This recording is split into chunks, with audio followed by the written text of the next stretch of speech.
hadda walaalayaal assalaamu calaykum waxaan soo galnay Damo Point waa jinkad yar oo ingiriiska isticmaali jireen sida u arkaysiin meeshan waxaa laga tagay sidii ka hor ahayd waqtigii ugu dambeysay la isticmaalay 1993 soddon sano yaa ugu dambeysay meesha la isticmaalay waxaana wixii ahayd meel kayd yani waxyaabaha kale loo baahan yahay oo meelaha kale ingiriiska lahaayeen la geeni jiray ama la geeni lahaa xaggana horta la keeni jiray kadibna meelaha kale loo sii gudbini jiray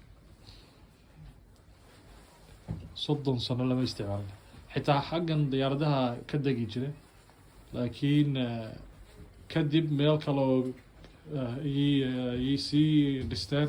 xaggaasi hadda diyaaradaha ka degaan toos ka degaan xaggana waxaa ugu dambeysay isticmaalkeygii 1993 sidaan ii sheegay waa soddon sano yaa ugu dambeysay xaggana dhinacna waa xaggay seexani jireen dadka xaggan ka shaqeeya weli waxaa arkaysaa dharkii dhinacana kabihii iyo firaashkii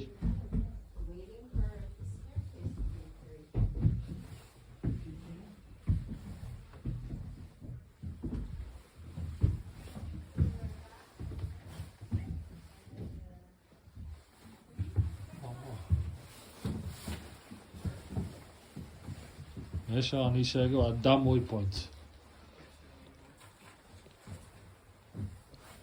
buugagtii akhrinayeenna xitaa xaggan ay weli u yaalaan